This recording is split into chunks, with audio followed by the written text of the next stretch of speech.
కార్యకర్తలు బాధపడవద్దని భవిష్యత్ బీఆర్ఎస్ దేనన్నారు మాజీ మంత్రి హరీష్ రావు. వచ్చే ఎన్నికల్లో 100 సీట్లతో బీఆర్ఎస్ రావటం ఖాయమని చెప్పారు. పెద్దపల్లిలో బీఆర్ఎస్ ముఖ్య కార్యకర్తల సమావేశంలో పాల్గొన్నారు. కాంగ్రెస్ ప్రభుత్వం ఇచ్చిన హామీలు ఏమయ్యాయి అని ప్రశ్నించారు.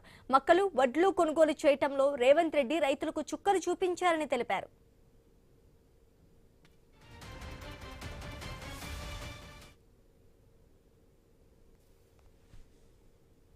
రేవంత్ రెడ్డి తల కిందికి పెట్టి కాళ్ళు మీదికి పెట్టినా 100 సీట్లతో బీఆర్ఎస్ వచ్చేది ఖాయం.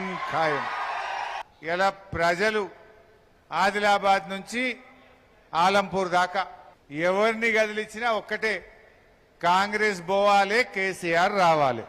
రైతు బీమా ఆగిపోయింది, ఎరువుల సరఫరాలో ప్రభుత్వం ఫెయిల్ అయింది, మక్కలు వడ్లు కొనడంలో రైతులకు చుక్కలు చూపించిండు రేవంత్ రెడ్డి.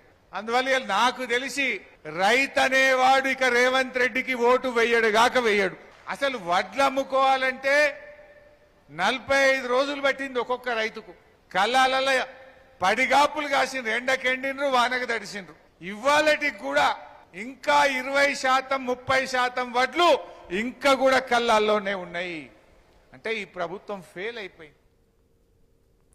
రైతు డిస్కం అంటూ మరో డ్రామా ఆడుతున్నారని దుయ్యబట్టారు హరీష్ రావు. రైతు డిస్కం అమల్లోకి వస్తే 7 నుంచి 8 గంటలే కరెంటు ఉంటుందని తెలిపారు. కేసీఆర్ ఇచ్చిన 24 గంటల ఉచిత విద్యుత్తో రైతు డిస్కంతో ఉరివేయకపోతున్నారని అన్నారు. రేవంత్ రెడ్డి ఒక్కటన్నా మంచి పని చేశారా అని ప్రశ్నించారు. ఇప్పుడు రైతు డిస్కాం దేబోతా ఉన్నాడు. ఇప్పుడు ఇప్పటిదాకా మనకి ఎన్పీడీసీఎల్, పెద్దపల్లి దేని కింద ఉంటది?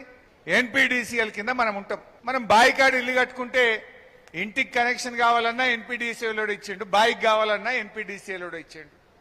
అంటే రేపు రైతు డిస్కాం అమల్లోకి రాగానే బాయికాడ మీ వ్యవసాయానికి వచ్చే కరెంటు కేవలం 7-8 గంటలు మాత్రమే ఉండబోతా ఉంది. అంటే రేవంత్ రెడ్డి నాడు కేసీఆర్ ఇచ్చిన 24 గంటల ఉచిత కరెంటుకు ఈ రైతు డిస్కాంతో ఉరివేయబోతా ఉన్నాడు.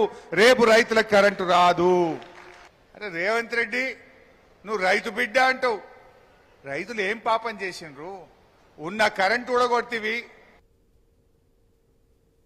ఇప్పుడు రైతు డిస్కాం దేబోతా ఉన్నాడు.